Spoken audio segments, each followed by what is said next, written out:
কিছুক্ষণ আগেই বাংলাদেশের আকাশে ঘটল ভয়াবহ বিমান দুর্ঘটনা। এই বিমান দুর্ঘটনায় লাফিয়ে বাড়ছে মৃতের সংখ্যা, আহত হয়েছেন বহু মানুষ। তবে বাংলাদেশের কোথায়, কখন, কিভাবে ঘটল ভয়াবহ এই বিমান দুর্ঘটনা, এই দুর্ঘটনার ফলে কতজন আহত এবং কতজন নিহত হয়েছেন বলে জানা যাচ্ছে এই মুহূর্তে, বর্তমানে কি পরিস্থিতি সেখানকার, জানিয়ে দেব বিস্তারিত ভিডিওতে। তাই অবশ্যই ভিডিওটি শেষ পর্যন্ত দেখবেন এবং আপনি আপনার জেলার নাম ভিডিওর কমেন্ট বক্সে কমেন্ট করে আমাদের জানিয়ে দেবেন। আপনার জেলার নতুন কোনো খবর বেরিয়ে এলে আমরা আপনাকে জানিয়ে দেব। একটা ছোট্ট অনুরোধ আপনার কাছে, ভিডিওটিতে একটি লাইক করবেন এবং আপনি এই চ্যানেলটিতে নতুন হলে চ্যানেলটিকে সাবস্ক্রাইব করে পাশের বেল বাটনটি বাজিয়ে দেবেন পরবর্তী খবরগুলো সবার আগে দেখার জন্য। ঢাকায় বিমান ভেঙে পড়ার ঘটনায় দ্রুত বাড়ছে মৃত্যু।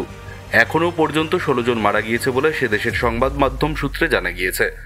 আহতের সংখ্যা দ্রুত বাড়ছে। আহতদের বেশিরভাগ স্কুল কলেজের ছাত্রছাত্রী।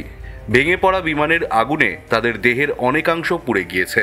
3টি বড় হাসপাতালে এখনও পর্যন্ত 100-র বেশি জনকে ভর্তি করা হয়েছে। সোমবার দুপুরে ঢাকার অভিজাত এলাকায় উত্তরার দিয়াবাড়ি এলাকায় অবস্থিত মাইলস্টোন স্কুল ও কলেজের ছাদে বাংলাদেশ বিমান বাহিনীর একটি প্রশিক্ষণ বিমান ভেঙে পড়ে। বাংলাদেশ সরকার মঙ্গলবার রাষ্ট্রীয় শোক পালনের কথা ঘোষণা করেছেন। ভেঙে পড়া মাত্র বিমানটিতে আগুন ধরে যায়। শিক্ষা প্রতিষ্ঠানটির ছাদ ভেঙে বিমানটি বেশ কয়েকটি ক্লাসরুমের উপর পড়ে। পড়ুয়া ও শিক্ষাকর্মী মিলিয়ে বেশ কয়েকজন আহত হন। অগ্নিদগ্ধ একজন সেনাবাহিনীর সম্মিলিত সেনা হাসপাতালে মারা যান। ঘটনার পর 4 ঘন্টা পেরিয়ে যাওয়ার পরও বিমান বাহিনী বিমানের পাইলট এবং অন্য যাত্রীদের বিষয়ে কিছু জানায়নি।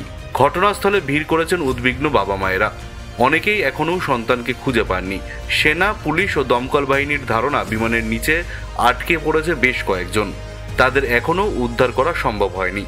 এদিকে এই ঘটনার গভীর শোক প্রকাশ করেছেন বাংলাদেশ সরকারের প্রধান উপদেষ্টা মোহাম্মদ ইউনূস।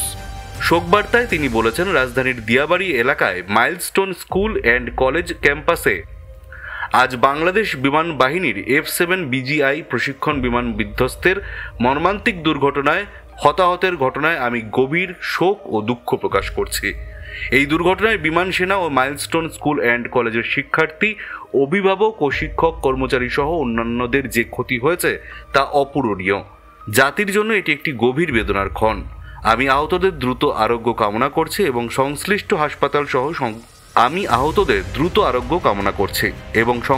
হাসপাতাল সহ সকল কর্তৃপক্ষকে সর্বোচ্চ গুরুত্ব দিয়ে পরিস্থিতি মোকাবেলার নির্দেশ প্রদান করছি।